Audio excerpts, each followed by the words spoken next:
Si le gars il tape, enfin il fait l'effort de cliquer sur son clavier pour faire une recherche sur Google et qu'ensuite il fait l'effort de cliquer sur ton résultat, il faut qu'en échange, toi tu lui proposes exactement la réponse à ce qu'il va chercher. On se retrouve aujourd'hui avec Amaury, après avoir galéré pendant une demi-heure à faire notre setup. Mais écoute, j'espère qu'il va être chouette. Je prends mon café, hop là, et ça déroule.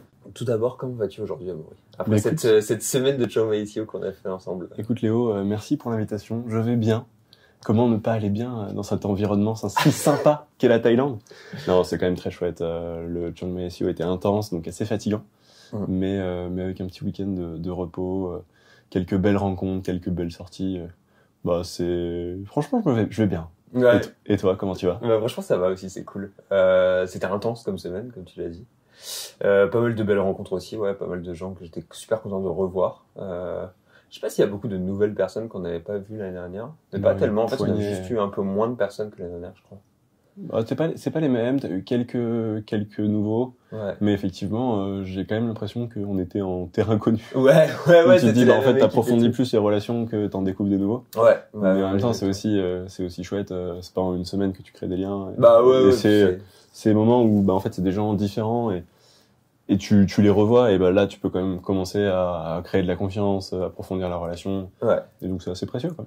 Ouais, c'est vrai, je suis d'accord et c'était cool pour ça je pense, pour approfondir la relation comme tu dis, avec des gens que j'aime bien moi personnellement en tout cas.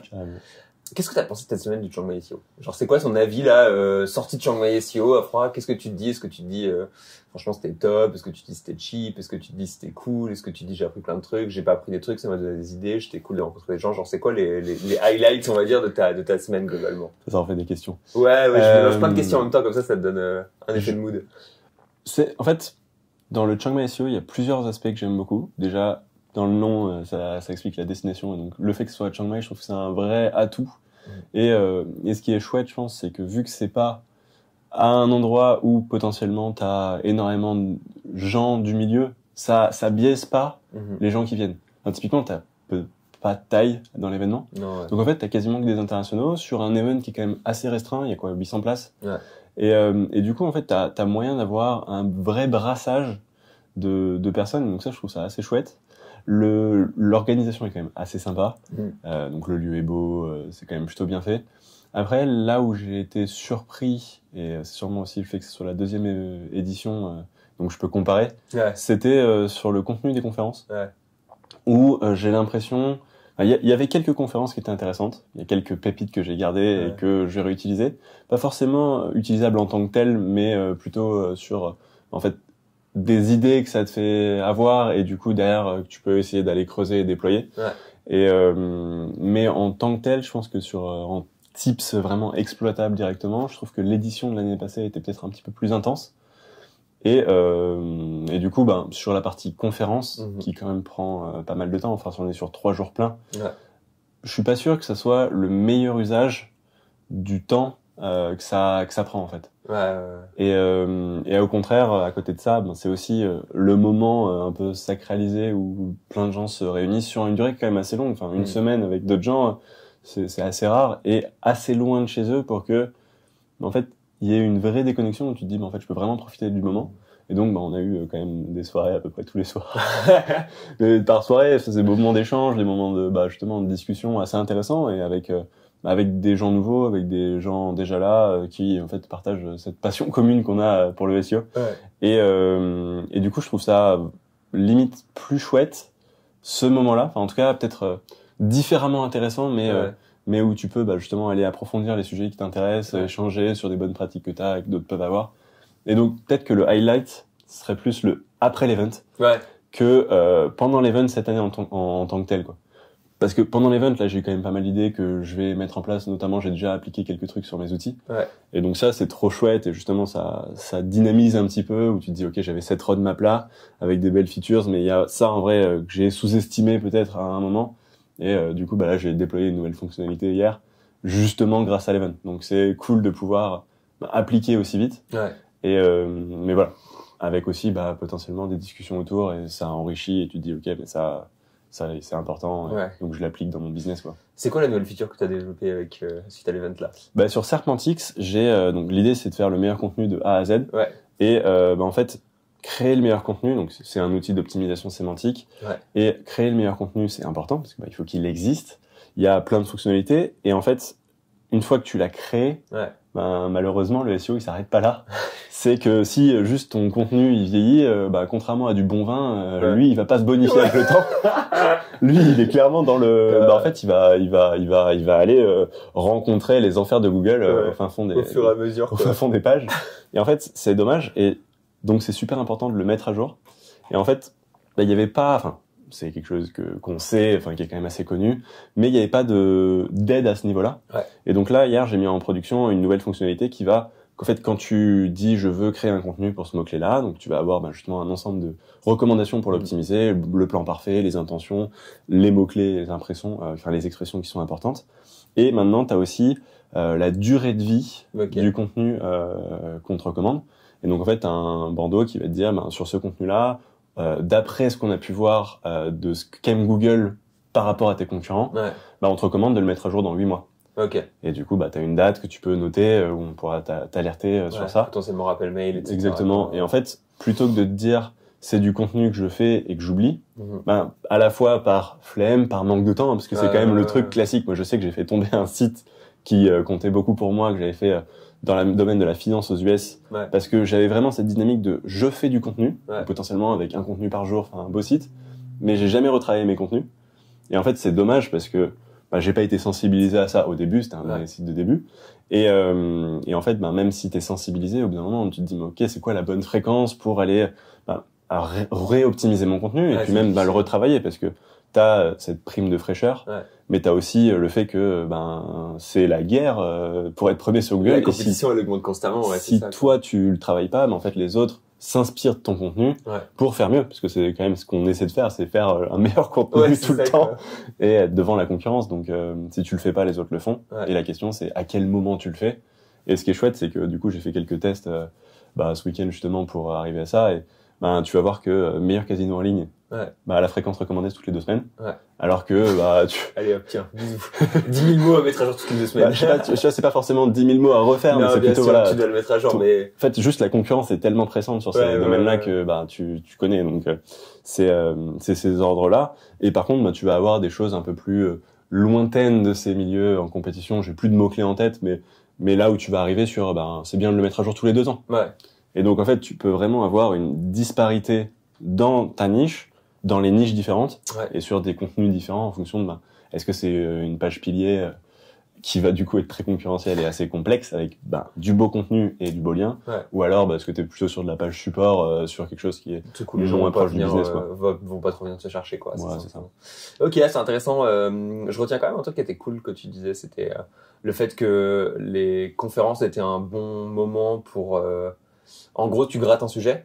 Tu sais, on te fait une overview d'un sujet, on te donne des clés, et derrière, le soir, en fait, avec tous tes potes et avec tes collègues et compatriotes SEO, tu reparles de sujet et t'es un peu en mode genre, tu vois, qu'est-ce qu'on en a chacun pensé, qu'est-ce qu'on en a chacun retenu, et est-ce que comment est-ce qu'on l'applique ou non dans notre business, tu vois. Et ça donne un peu ce côté genre, le gars, il ouvre une porte, et chacun, il voit ce qu'il veut, et chacun, enfin, tu vois, c'est à nous de creuser derrière, quoi. Ouais, complètement. Là où, des fois, dans le côté tips français, on a un peu l'habitude d'avoir le truc tout pré-mâché, tout prêt à envoyer, tu vois, directement, la clé, directement dans la porte.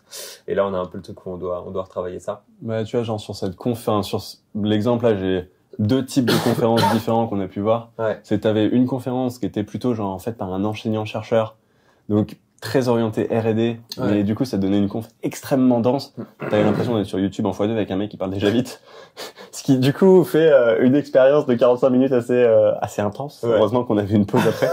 Et du coup tu te dis ok, mais en fait si je dois résumer et réexploiter ce qu'il en est, il y avait plein d'informations intéressantes, mais c'est typiquement la conférence où tu te dis slow down un peu, on se prend 3 jours et tu me prends une idée par heure. Et en fait, c'était une slide, 5 gifs différents. Donc même dans la slide, t'as le gif, il bouge. Et du coup, t'as vraiment genre une densité d'informations qui était assez folle. Et donc tu te dis ok, mais en fait, j'ai appris des choses intéressantes. Typiquement, il y a une pépite là-dessus que j'ai chopé sur le trafic. Où justement, je suis en train d'essayer de voir plutôt que d'avoir un trafic stable. En fait, il disait c'est un autre élément qui va nous intéresser. Cette conf là est d'une densité où tu te dis ok, il va falloir rétro-pédalé pour essayer de synthétiser quelques petites pépites que j'ai pu trouver. Et t'as d'autres confs où t'avais au contraire quelque chose de plus soft, plus initiatique. Où tu te dis, si c'est mais même, tu vois, genre, il y avait une conf sur YouTube. Où tu te dis, très intéressante. C'était fait par Stan Leloup. Et tu te dis, ok, c'est extrêmement intéressant parce que, manifestement, le mec maîtrise ce qu'il fait. Mais quand même assez haut niveau. Et pareil, il y avait une autre conf aussi sur YouTube. La première conf, c'était, faites du contenu et puis on montait en compétence, quoi. Trouver le canal qui vous correspond, tu vois, globalement, en résumé. Et tu te dis, oui, c'est vrai. Et donc, c'est plutôt de te dire, mais en fait, je me rappelle ça, je le réancre en me disant, ok, dans le speed du quotidien, je passe à côté de ça.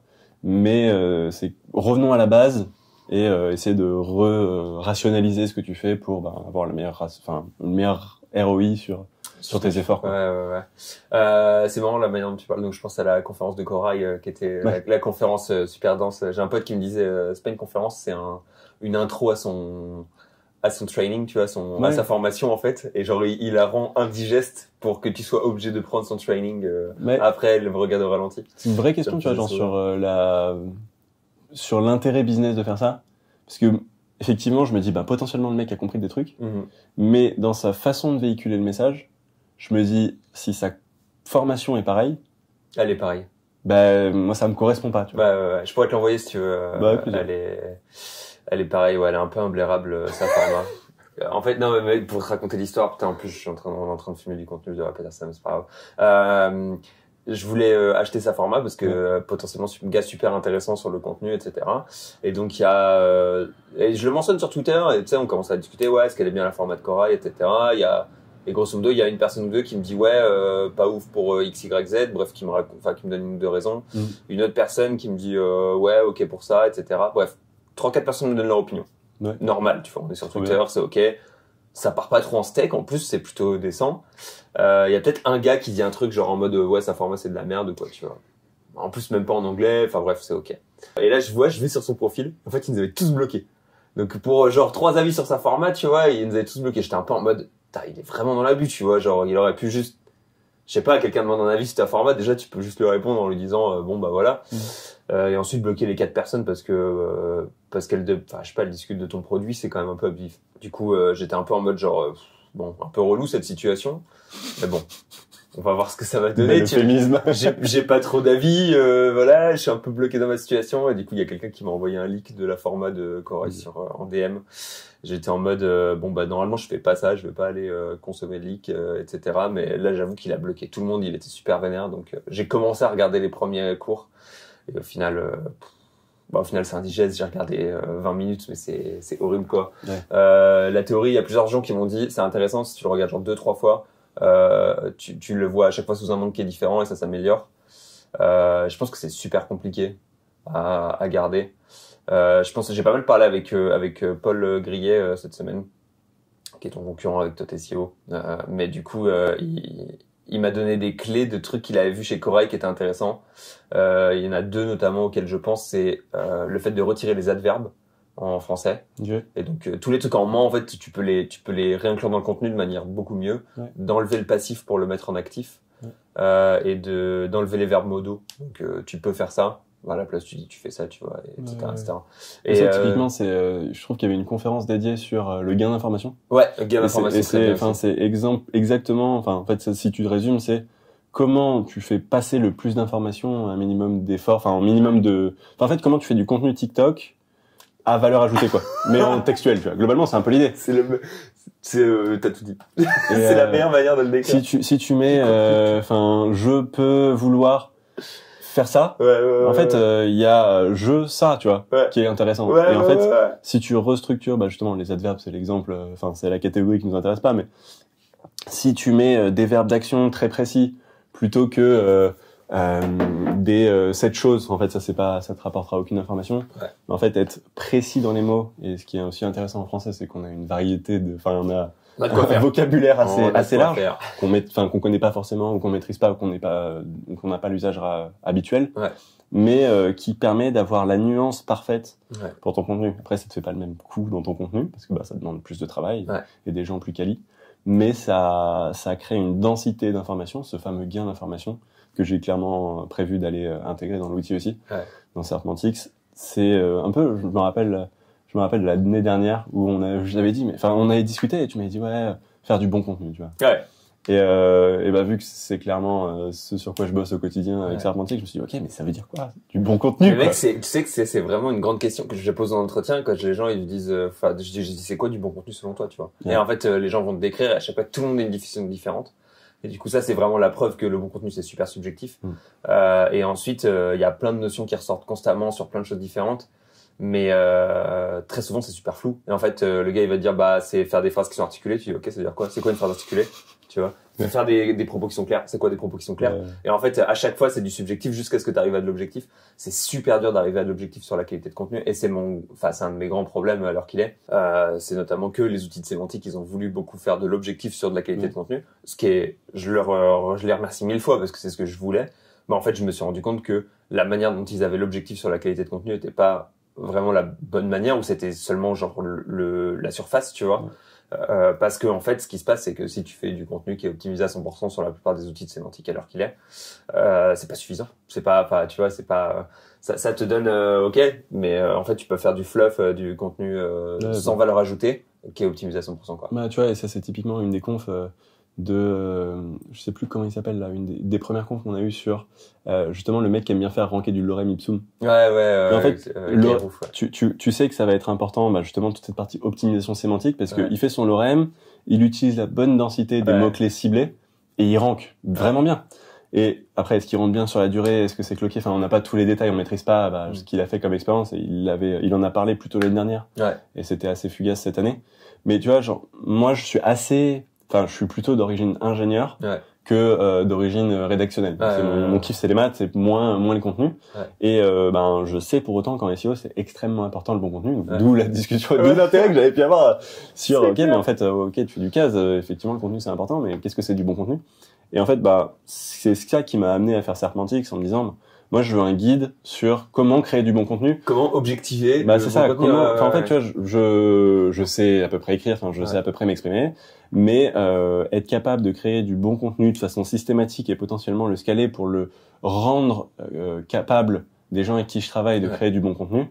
Je me suis dit ok, comment je fais ça? Et effectivement dans le score, ce qu'on voit sur les outils et en partie sur le mien, c'est qu'il y a un score sur la partie justement expression, donc avec ces mots-clés importants, les mots-clés qui vont positionner en première page, ce qu'il faut plutôt éviter. Et là où la conférence et ce que je suis en train de rajouter vont faire enrichir l'outil, c'est que ok, c'est effectivement pas qu'une question d'expression, c'est comment tu réponds parfaitement à l'intention. C'est si le gars il fait l'effort de cliquer sur son clavier pour faire une recherche sur Google et qu'ensuite il fait l'effort de cliquer sur ton résultat, il faut qu'en échange toi tu lui proposes exactement la réponse à ce que tu vas ce qu'il va chercher. Et ça, le faire, ça demande un vrai travail. Et c'était aussi ce qu'il disait dans les confs, c'était limite le travail, c'est un travail préparatoire qui va prendre peut-être 80% de ton effort. Donc trouver à qui tu parles, faire ton état de l'art, avoir potentiellement des données propriétaires pour enrichir du contenu et créer une vraie barrière avec le reste. Et en fait, une fois que tu sais exactement ce que tu vas aller cibler, là tu peux rédiger, et à la limite c'est plus que du mot, même avec justement cette idée d'avoir une densité d'informations qui est assez forte. Et c'est plutôt dans cette direction-là que moi j'essaie d'aller avec Semantics. C'est plutôt justement comment tu fais pour faire ton plan optimal pour avoir justement quelque chose qui répond parfaitement à ce que cherche le mec. Quelles sont les intentions, et non pas juste transactionnelles, commerciales, mais plutôt en fait pourquoi il a fait cette recherche. Et en fait généralement il y a plusieurs réponses. C'est quoi l'information qu'il recherche quoi? C'est ça, ou les infos, tu vois, sur s'il fait intention de recherche, il veut savoir ce que c'est, il veut voir comment il l'optimise, et du coup avoir un résultat sur ces différentes intentions et voir comment les concurrents répondent à ces intentions. Et donc avoir une vue d'ensemble de ok, celui-là il répond à ces 3 intentions mais pas aux 2 suivantes, il répond et tout le monde répond à celle-là mais pas à celle-là, et toi comment tu réponds à cette intention. Et en fait là je pense que tu commences à avoir un truc en fait si tu as effectivement les bons mots-clés, parce que ça reste quand même important pour Google d'avoir ce champ lexical qui va lui faire comprendre que t'es intéressant, et du coup est-ce que c'est une corrélation ou une causalité, on sait pas trop, mais en même temps on arrive à voir qu'il y a des éléments, et j'ai fait une vidéo sur le sujet t'as des mots-clés où c'est vraiment statistiquement différent entre si t'es en première page ou si t'es ailleurs. Ouais. Et si t'es ailleurs, t'es invisible. Ouais. Donc, autant vu l'effort et le coût que ça te prend de faire du bon contenu, autant faire l'effort de faire cet extra mile où tu te dis ça me coûte pas si cher d'aller faire cet effort supplémentaire. Le ROI potentiel est là, quoi, clairement. Et donc, vaut le faire, quoi. Ouais. Et du coup, c'est vraiment comment en fait, c'est objectiver les différents éléments pour pas juste avoir un score de OK, j'ai mis les mots. Ouais. Mais en fait, c'est vraiment comment j'ai construit le contenu parfait pour répondre à ce que la personne va chercher. Ouais. Et c'est plutôt là-dessus, et je pense que là, pour le coup, tu te rapproches vraiment de ce qui va te permettre de faire du bon contenu. Parce que je suis optimisé à 100%, j'ai mis le mot Paris dans Hôtel Paris 27 fois. Ouais. C'est important. Mais c'est aussi, en fait, qu'est-ce que les mecs cherchent et comment tu crées ça. Et ça, pour le coup, dans les outils concurrents que j'ai pu voir, moi, je le trouve pas. Et donc, c'est pour ça aussi que j'essaie d'aller dans cette direction-là pour vraiment t'aider à construire le contenu parfait de A à Z, quoi. Ouais. Écoute, ça me parle pas mal. J'ai pas mal parlé avec James Dooley durant le premier mastermind que j'ai fait le samedi à propos de ça justement. Et un truc qu'il disait qui était intéressant, c'est que Google il fait pas tourner tous les algos sur toutes les requêtes et que sur les requêtes avec peu de recherche, peu de volume, peu d'intérêt et peu de puissance de calcul nécessaire, il fait du quantitatif. Donc typiquement, c'est une question d'occurrence, de mots-clés, etc. Ouais, et c'est là où Kyle Roof, il arrive avec du lorem ipsum et il peut ranker parce qu'en fait, c'est juste une question d'occurrence. Et dans ces exemples, c'est souvent quelque chose géolocalisé, en fait. Ouais, c'est du local. En fait, le local, c'est que du quantitatif, tu vois. Plus là, ils ont rajouté une couche avec les GMB, comme nous a remonté Stéphane Madaleno, mais sinon, c'est full quantitatif, quoi. Et ça a toujours été du quantitatif. Et sur les requêtes plus techniques, on va dire, plus surveillées, où il y a beaucoup plus de recherche et beaucoup plus de volume et beaucoup plus de travail. Là, c'est du qualitatif. Et c'est là où on fait tourner tous les algos, les MEM, BERT et compagnie, en fait. Et tout cela, il coûte trop cher à faire tourner sur des petits trucs locaux, quoi. Donc, Google, c'est une entreprise, hein. C'est comment ils apportent la valeur aux clients pour maximiser leurs revenus sur la durée en minimisant leurs coûts. In fine, en fait, c'est comment tu fais pour montrer à Google que t'es la meilleure façon de lui faire gagner de l'argent. En lui coûtant pas cher. En lui coûtant pas cher à crawler, à comprendre, etc. C'est vrai qu'il y a toute une dynamique là-dessus où les gens enfin, je pense que c'est un truc qu'on a pas mal entendu là pendant le Chiang Mai SEO aussi, c'est, les gens me disaient, faut se rappeler, c'est quoi la logique de Google, tu vois. Qu'est-ce que Google pense dans tout ça? Google, ils ont des coûts, ils veulent pas que ça leur coûte cher de te crawler ou quoi que ce soit, donc, facilite le crawl, tu vois. Il y a plein de trucs comme ça où on nous a rappelé, là, tu vois, ils passent pas de temps sur toi. Ça veut dire que c'est pas important, focus-toi pas dessus, tu vois. Juste avoir des logiques de qu'est-ce que Google crawl, comment est-ce qu'il le crawl, qu'est-ce qu'il pense, et comment est-ce que tu simplifies sa vie, quoi. C'est ça. Beaucoup de on-site, du coup, forcément, parce que ça reste ton cœur de métier avec Sartmantix. Est-ce que tu as eu des trucs qui étaient intéressants sur le off-site pendant ce Chiang Mai SEO ou pas du tout, et voilà, quoi. Ouais, complètement. Dans les off-site que j'ai enfin, il y a eu une conférence sur le net backlinking. Ouais. Et pour le coup, c'était assez light. On était ensemble, non? C'était sur celle-là? C'était les liens futurs, passés, présents. Ouais, j'étais avec toi. Et là, tu te dis, un peu light. En fait, je pense que sur la partie netlinking, en francophonie, on est quand même plutôt assez éduqué dans un marché dans un marché qui est quand même assez mature, avec énormément de plateformes. Ça, tu l'as dit. Qui permettent d'avoir, en fait, éduquer le marché. Ouais. Donc, cette concurrence fait que, les gens sont quand même assez éduqués sur, OK, Google a dit que acheter des liens, c'est pas bien. Ouais. Mais, in fine, tu regardes le profil des liens des gens, ils sont pour une grosse partie achetables. Ouais. Donc, est-ce que c'est le hasard? Est-ce qu'ils les ont achetés? Seuls ces gens-là pourront nous répondre. Mais du coup, sur ce type de profil de lien, j'ai pas appris grand-chose. Là où j'ai trouvé, en fait, ce que j'aime bien avec les Américains, c'est qu'eux, ils sont plutôt dans l'outreach. Ouais. Et ça, tu le vois des tonnes vraiment, c'est ultra classique. J'avais suivi la formation de Neil Patel. Ouais. Et lui, c'était vraiment, le lien, c'est mal. Ouais. Il ligne que fort, mais, le lien, c'est mal. Et du coup, en fait, tu vois, genre, dans son outreach, c'est, comment tu vas contacter des partenaires. Et en fait, ce que j'ai pu apprécier dans la conférence, c'est plutôt, comment tu crées de la relation. Avec, en fait, d'autres gens de ton secteur pour créer du lien un peu plus organique, un peu plus valorisable, et plutôt que de te dire je vais acheter une page qui va avoir zéro trafic, zéro puissance, zéro rien, en fait essayer d'avoir des vrais sites où tu peux avoir justement ta thématique. Après, on ne sait pas trop ce qui marche en tant que tel. Et je pense que dans le linking, tu as aussi une stratégie de volume où tu vas mettre des liens de différents types. Il y en a qui auront du volume, il y en a qui auront des gros métriques, de l'autorité, qui seront indexés. Et en fait, là, dans son idée, c'était plutôt, tu vas créer du lien avec d'autres agences qui potentiellement ont des clients similaires où tu peux leur envoyer un lien, ils envoient un lien sur un autre site. Et du coup, cette dynamique de, en fait, un bon lien, c'est un lien où tu vas penser business avant de penser ligne sur un outil de suivi de lien genre Ahref, quoi. C'est le concept de un bon lien, c'est un lien naturel, quoi. Tu sais, en fait, c'est le lien de genre se dire, c'est le lien de se dire genre parce qu'on a passé une semaine ensemble au Chiang Mai SEO, qu'on a discuté, qu'on s'aime bien, que tout se passe bien, tu vois. Et le jour où je sais pas, par exemple, on a envie d'implémenter sur Linkavista de la vérif de backlink automatique, boum, on se fait des liens avec One2Backlink par exemple ou Verif Backlink et Linkavista parce qu'en fait naturellement on s'aime bien, naturellement on trouve ça cool, c'est une relation business naturelle, etc. Et en fait c'est des collaborations qui se font comme ça, qui sont assez naturelles, je pense. Ouais, exactement. Et je pense que c'est vraiment un top truc comme manière de faire du lien. Et tu vois, d'un côté, genre c'est un peu d'un côté, une de backlink, par exemple, dont tu parlais, l'idée c'était, tu mets un mot-clé, il te donne le nombre de liens qu'il te faut. On sait que tous les liens ne se valent pas, mais pour autant, la question c'est comment tu peux avancer rapidement. Enfin, en fait, entre passer des années à faire de l'analyse, ce qui est important, mais si ça devient paralysant, tu te feras battre par des mecs qui peut-être analysent un petit peu moins, mais sont plus dans l'action. Et là, l'idée c'était justement comment tu trouves ce ratio entre l'action efficace et l'action intelligente. Et un des exemples que j'ai bien aimé, c'est que ce fameux mec là de la conférence Lien en particulier, lui il achetait des business et en fait c'était pas forcément, il disait que ces PBN ça marchait bien, mais c'était pas forcément j'achète des sites qui vont être une source de coûts pour faire des liens sur mon business principal, mais plutôt comment je vois mon écosystème de sites comme un écosystème business. Et donc en fait, il a acheté un business qui potentiellement avait déjà de l'infoproduit, de l'affiliation, qui monétisait en tant que tel. Et sur ce site qui était un beau site, il faisait un lien vers son site encore plus principal en tant que tel.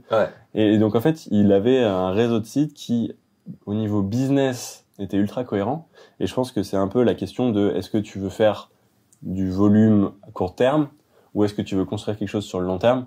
C'est que Google évolue et que du coup il y a des fois ces mises à jour ont une sanction qui est pas forcément très juste et très prédictible, mais si tu veux quand même pouvoir dormir sereinement la nuit, si tu as une stratégie de beau site légitime, crédible et cohérent, tu vas pouvoir potentiellement, en gros, mettre les probabilités de ton côté pour avoir un site qui a comme vecteur d'acquisition le SEO de façon plus durable, quoi.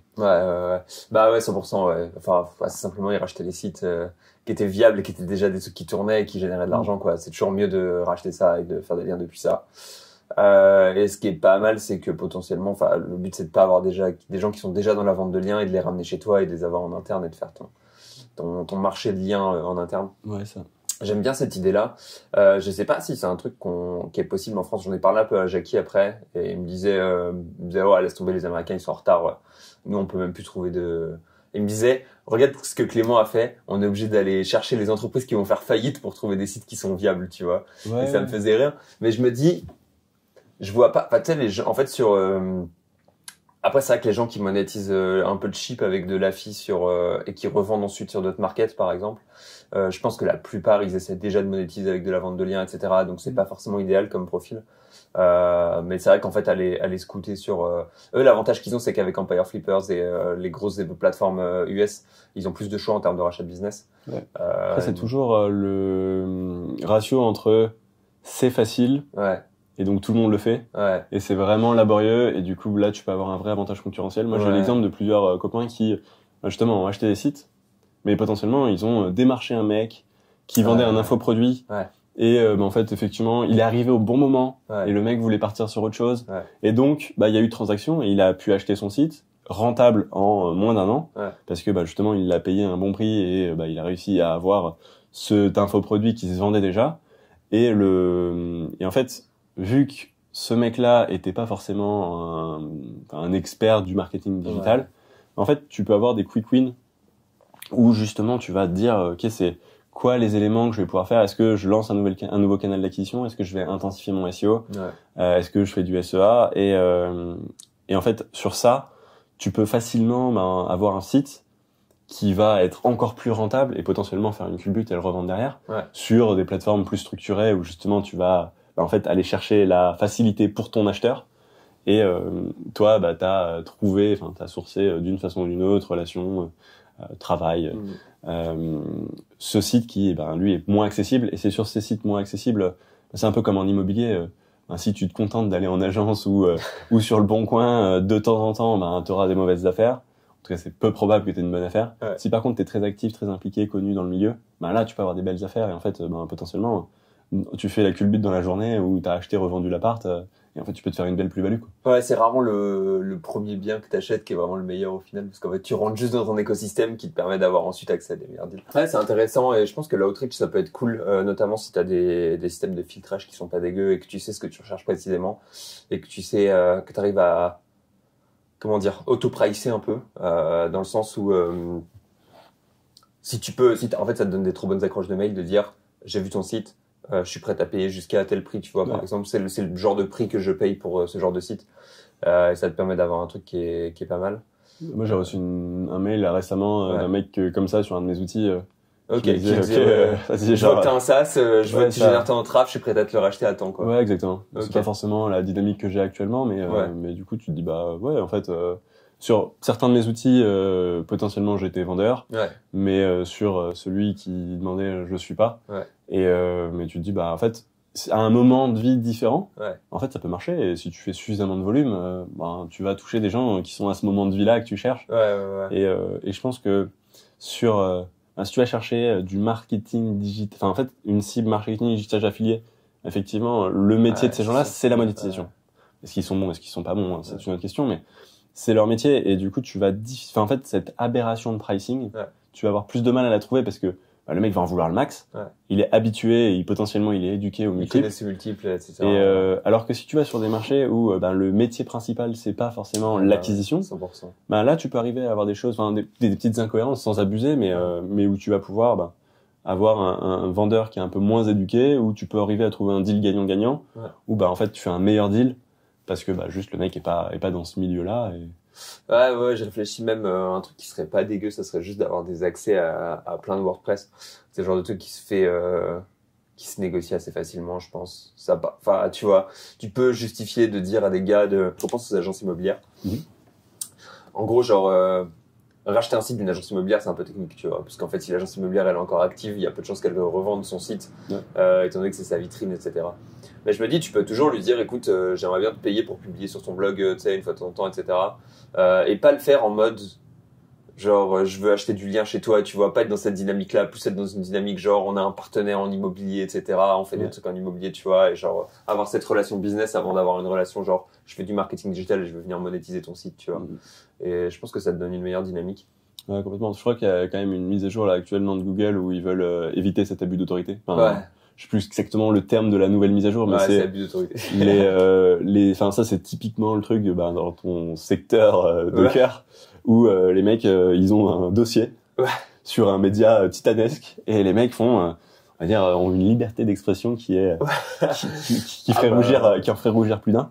Et ça, pour le coup, Google, c'était à la conf que tu avais fait au Annecy Web où tu avais justement présenté un site où tu avais, je crois que c'était un site de jeu.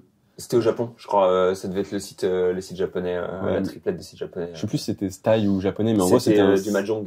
Ouais, c'est ça. C'était un site avec un vrai jeu où t'as vraiment des gens qui jouaient et ils avaient fait un dossier où justement ils avaient un glissement sémantique sur des jeux un peu moins anodins. Et effectivement, on voyait que Google avait compris que c'était que c'était pas vraiment le même site, même si c'était un dossier. Et du coup, il avait pénalisé que cette partie-là et non pas le reste. Et je trouve ça assez intéressant. Et effectivement, si tu le fais ça de façon maligne, potentiellement ça peut marcher. Mais est-ce que ça marche sur la durée? Et en fait, comment tu structures ça pour être rentable par rapport à ton deal et mais quand même assez robuste, avoir de la marge de manœuvre pour que ça puisse te permettre de vraiment faire ça sur la durée et que ça justifie la complexité du deal, quoi. Ouais, c'est compliqué à définir, surtout que Google change vraiment violemment en ce moment. Et du coup, mis à part c'était sur des secteurs où tu sais que tu vas en gagner énormément d'argent en très peu de temps, il y a peu de secteurs où Ou t'es vraiment dans cette dynamique-là, quoi. Souvent, faut regarder long terme, et là, avec Google, actuellement, je trouve que c'est assez dur de regarder long terme. Ouais. C'est un peu, je trouve que c'est un peu le principe du parasite SEO, mais appliqué à son paroxysme. C'est en mode, plutôt que de publier à l'article, là, tu publies au dossier, quoi. Ouais, c'est ça. T'ouvres un WordPress dans WordPress. En parlant des incertitudes de Google, toi, est-ce que alors qu'il est, t'es bullish sur le SEO pour les 5-10 prochaines années, ou t'es plutôt en mode, ça va être compliqué?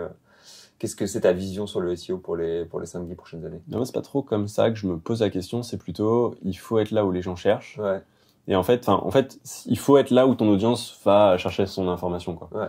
Et il y a une partie des infos que maintenant je demande à ChatGPT. Généralement, si j'ai besoin d'une réponse très contextualisée par rapport à ma situation, depuis quand j'organise un voyage, je lui dis voilà toutes les infos, voilà ce que j'ai déjà prévu de faire, je suis là de telle date à telle date, j'ai mon appart qui est là, et en fait ça je peux difficilement faire la même chose sur Google parce que je vais avoir énormément d'informations et potentiellement je fais aussi mes recherches sur Google pour aller m'inspirer avec les petites photos de ce qui va pouvoir être chouette à faire là où je vais. Mais je pense que ce fameux search IA avec ChatGPT équivalent Gemini, le search classique, le YouTube et tout ça, en fait, t'as des intentions utilisateurs qui sont différentes, donc des cibles potentiellement qui sont différentes. Donc, je pense que le SEO, il évolue, mais il évolue depuis 10 ans, il évolue depuis qu'il a été créé, et il va continuer à évoluer. Mais je pense que ça va continuer à exister. Ça sera peut-être un peu différent. Les moteurs seront peut-être un petit peu différents. Mais en fait, si tu fais du YouTube, c'est un moteur de recherche aussi. T'as deux stratégies, et ça, c'était chouette dans une conférence. Tu vas avoir des vidéos qui vont être poussées en recommandation et des vidéos qui sont plutôt SEO. Mais elles sont SEO, quoi. En fait, est-ce que le SEO s'arrête à Google? Je pense pas. C'est un vrai canal et t'as des vraies recherches. Après, l'idée, c'est de se dire, si t'es 100% dépendant de Google avec ton SEO, c'est peut-être pas une bonne idée. Et je trouve que la conférence sur comment rester riche, c'était, en fait, ta diversification, c'est avoir des actifs qui sont décorrélés. Parce que si t'investis pour Google, sur Google, en SEO, en SEA, et ta monétisation, c'est AdSense, en fait, t'es pas diversifié, quoi. Même si t'as 10 sites d'affiliation, quoi. Google Focus, quoi. Si t'as 10 sites de dropshipping SEO, in fine, t'as qu'une seule classe d'actifs, même si t'as 10 sites. Et je pense que, indépendamment de la direction dans laquelle le SEO va aller, c'est sage maintenant, c'est sage dans le passé et c'est sage dans le futur de te dire, en fait, c'est un canal d'acquisition et pas forcément faire du romantisme avec ce SEO en disant, j'aime le SEO. Moi, j'aime bien le canal, mais en fait, in fine, j'aime bien le résultat surtout. Moi, je veux qu'il y ait des gens qui viennent sur ce que j'ai envie de leur proposer et que derrière, ça convertisse. Mais s'ils viennent via Google, en SEO, en SEA, ou via un autre média, en fait, c'est justement proposer un bon outil à des gens qui m'intéressent, et quel que soit le canal d'acquisition. T'aimes bien répondre à des questions simplement, quoi. Ouais, c'est ça. J'aime bien aider. On est là pour aider avant tout. C'est ça. Ok, top. C'est pas mal. Toi, alors qu'il est, du coup, ton temps de taf, il est divisé entre tes outils et des clients que t'as en freelance, si je ne m'abuse. Ouais, c'est ça. J'ai globalement 3 casquettes. Historiquement, je fais du freelance depuis globalement que j'ai été à l'école. Et donc j'ai touché à beaucoup de choses. Je fais tout ce qui va être analytics pour des clients. Donc ça veut dire justement bien mesurer leur système d'acquisition pour pouvoir être capable de trouver les actions les prioritaires pour les aider à grandir. Avec justement derrière la mise en place, donc sur la partie acquisition, sur la partie conversion, et justement avec toute une approche donnée. Je reste ingénieur, donc de l'A/B testing un peu bien maîtrisé pour savoir qu'est-ce qui a eu quel impact. Tu utilises quoi en outil d'A/B testing? Avant, j'étais fan absolu de la solution Google Optimize de Google. Et malheureusement, ils ont arrêté. Je pense que c'était trop coûteux pour eux, pour le faire. Et c'est dommage parce que c'était vraiment la meilleure avec le bon ratio. Elle était gratuite, mais surtout, elle était connectée à la suite facilement et elle était incroyablement performante. Et là, maintenant, je suis passé sur VWO. On est tous passés sur VWO après la fermeture d'Optimize qui fait le taf, en vrai. Qui fait le taf. Moi, je l'aime un peu moins, mais en fait, tu vois, j'ai des clients. Maintenant, je commence à avoir un peu l'habitude. Et ça marche plutôt bien. C'est un peu moins sympa, mais ça fait le taf. Donc, c'est Visual Web Optimizer. C'est ça, VWO est un peu imprononçable, mais, mais en fait, le nom fait sens. Donc, écoute. Et après, du coup, au tout début, je faisais un peu plutôt sur la partie tech. Donc, globalement, j'avais des clients où je faisais un peu d'opérationnel, mais surtout beaucoup CTO, où t'aides le dirigeant à mettre en place, à faire les bons choix techniques et à bien projet technique, ouais, en gros. À bien structurer pour que ce soit intelligent, flexible dans la durée. Et là, j'ai aussi quelques clients SEO maintenant, où justement on focalise un petit peu sur l'acquisition. Donc assez large dans les missions. Ouais. Et donc ça, c'est une casquette qui m'occupe qui m'occupe une minorité de mon temps. Ouais. Vu que j'avais envie de pouvoir faire mes tests, j'avais lancé quelques sites d'affiliation qui continuent de tourner. C'est clairement, en fait, là, malheureusement, c'est un peu ce qu'on se disait. Tu laisses ton site. Tu laisses mourir, il meurt. Hein. En fait, pire que ça, t'arrêtes de le porter à bout de bras avec bien amour et il meurt. C'est plutôt ça que. C'est trop marrant avec Simon de GTM le boss. À chaque fois, on disait non mais on parlait de laisser mourir les sites. Et on disait non, on va pas le laisser mourir et tout. Il dit mais est-ce qu'on pourrait pas juste dire laisser vivre au lieu de laisser mourir? J'étais là genre en mode oui, on peut dire laisser vivre si tu préfères. Il dit au pire il meurt dans 1 an ou 2, tu vois, ça nous laisse 2 ans à le laisser vivre. Ensuite il meurt quoi. Et tu vas pas le cut volontalement. Ouais, c'est mais ça. Mais in fine, si t'arrêtes de donner de l'amour à une plante, elle meurt, quoi. Ouais, c'est ça. Et malheureusement, nos sites sont des petites plantes, donc in fine, elles retournent à la terre, puis elles retournent à la terre. Très rapidement. C'est ça. Trop rapidement. Page 90 de Google, allez hop, c'est bon. Ouais, c'est ça, quand ils sont encore positionnés, quoi. Ouais. Mais donc voilà, il y a cette petite partie-là qui me permet de faire quelques tests, tu vois, sans avoir justement ce risque d'abîmer un client. Ouais. Et donc c'est ultra précieux, justement pour nourrir le reste. Et une partie qui est clairement le principal de mon travail, de créer des outils, donc des SaaS. Et pour le coup, je m'étais lancé l'année dernière un projet qui était de créer 12 SaaS en 12 mois, avec un objectif de créer ces SaaS et de les monétiser. Et donc j'ai créé sur les 12 derniers mois, enfin sur cette période-là, j'en ai fait 8. Et il s'avère qu'il y en a eu 4 dans le SEO. Enfin un peu plus, mais il y en a quelques-uns que j'ai pas sortis publiquement, mais du coup dans les publics il y en a eu 4 SEO. Donc il y a eu Serpentix pour l'optimisation sémantique, une de page pour aider sur la partie recherche de cannibalisation, à la fois en amont, donc trouver les bons mots avant de publier, et en aval pour trouver justement les pages que Google a pas aimées, qui sont cannibalisées, et des opportunités de mots-clés sur lesquelles tu positionnes déjà, mais qui ont pas qui ont pas leur page dédiée. Et donc ça c'est super utile pour justement arriver à créer du contenu. T'as un site de vente de liens, tu veux du trafic, tu crées ta page, parce que en fait juste Google t'a positionné et t'as pas encore la page dédiée, donc t'as difficilement mieux en termes de recherche de mots-clés. Il y a Very Backlink qui te permet de faire justement ce monitoring de liens, parce que avoir des liens c'est important, mais avoir des liens qui durent et qui t'envoient du jus c'est important, donc vérifier qu'ils restent en ligne et qu'ils se font pas diluer, parce que un mec achète une page positionnée, le mec a envie de mettre d'autres liens sur cette page, donc ça surveille ça et ça t'alerte si c'est pas le cas. Et dernièrement, là, une de backlink qui te permet de savoir facilement sur un mot-clé combien il va te falloir de liens pour te positionner. Ça se base sur le route, non, sur un de backlink? Je sais plus si ça se base sur le route ou sur l'URL. Les deux. Les deux, ouais. Les deux, justement. Parce que, tu vois, tu vas avoir justement des URL où donc les pages positionnées sur le résultat de recherche ont peu de liens vers cette URL, mais le domaine est titanesque. Parce que je me souviens avoir checké sur 2-3 trucs et j'étais un peu en mode genre, c'est un peu fucked up, mais parce que c'est super compliqué entre la thématisation, le route et l'URL, de faire un mix qui soit viable pour dire au vu de ton site, de la situation, etc. quoi. Mais du coup, tu vois, ce qui est intéressant, c'est que ça permet là, j'ai envie d'aller, ma priorité, elle est sur l'amélioration de Serpentix actuellement. Mais il y a plein de trucs que j'ai envie de faire justement sur une de backlink où, en fait, tu vas avoir différentes catégories, tu vas avoir des requêtes où tu as peu de liens sur la page donnée, mais des très gros sites qui se positionnent. Donc potentiellement, tu vois, c'est propice à du parasite. Tu vas avoir des requêtes où tu as des petits domaines mais très linkés, et en fait c'est généralement des homes. Tu vas avoir des petits domaines mais peu linkés, donc là tu as des superbes opportunités pour justement pour venir et aller rouler sur la serpe. C'est ça, et aller en fait te positionner plus facilement. Et après tu as des trucs extrêmement concurrentiels où les mecs ont des domaines titanesques et ils sont linkés comme des oufs. Et ça du coup tu te dis est-ce que j'ai le budget conséquent? J'ai le budget cohérent pour proposer ça. C'est vrai que c'est en plus je pense à ça sur un de backlink, alors qu'il tu peux pas renseigner son domaine encore, non? Non, tu peux pas le faire. Parce que c'est vrai que si en plus en fait tu rajoutes le fait que tu puisses renseigner ton domaine, qui te compare avec des acteurs qui te ressemblent et qui fassent un extract par exemple genre Link Finder pour voir le coût d'achat et de manquant, etc. en fonction du prix moyen du backlink, etc., etc.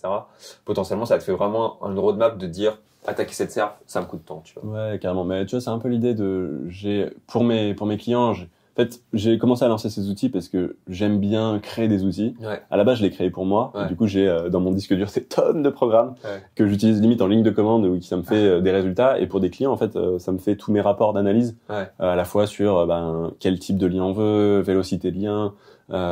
Et en fait, c'est un peu dans cette direction-là que j'aimerais amener une de backlink pour t'aider à avoir justement un rapport de ok, tu veux aller te positionner sur ce mot-clé-là, mais juste voilà ce qu'il faut faire pour y arriver, quoi. Ouais. Ça, c'est pas une priorité là à court terme, mais c'est un peu dans cette direction-là que je veux amener le truc.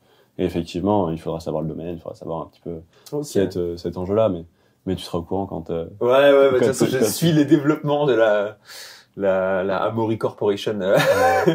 mais tu vois, l'idée c'était en fait, et j'essaie de faire des liens entre mes outils, mais c'est en fait, si tu regardes que les liens, c'est un peu comme si t'étais borgne. Tu vas avoir que la moitié de ton information. Et en même temps, si tu regardes que le contenu, t'as beau avoir le meilleur contenu, un peu ce qu'on se disait juste avant, parfaitement optimisé, avec parfaitement les bonnes réponses. En fait, in fine, si ton contenu il est bon, mais que tes concurrents ont des sites titanesques, tu peux rien faire parce que in fine, bonne chance. En fait, juste in fine, la base du moteur de recherche Google, c'est quand même le PageRank. On dit ce qu'on veut. Maintenant, il y a les signaux utilisateurs, il y a plein de choses. Mais juste, c'est quelle est la probabilité que les gens soient sur ton site. Et si t'as pas de site qui font bien, va lancer un site neuf de rien en faisant juste du bon contenu. Bonne chance. Ça va être un challenge. Ouais, ça va être long et il va falloir faire de l'excellent contenu. Du contenu qui d'ailleurs souvent, tu penses que tu fais du bon contenu, mais tu feras jamais aussi bon contenu qu'il en faudra pour arriver à tes fins. Ouais, et puis même, tu vois, genre, tu vas te dire, mais en fait, il faudrait que je le diffuse, donc réseaux sociaux. Et en fait, du coup, tu sors déjà du scope de juste on-site contenu. Tu vas, en fait, faire des réseaux sociaux, ça veut dire faire du trafic. En fait, mais je pense, moi j'ai vraiment la théorie de tu peux réussir à ranker avec du contenu d'excellente qualité.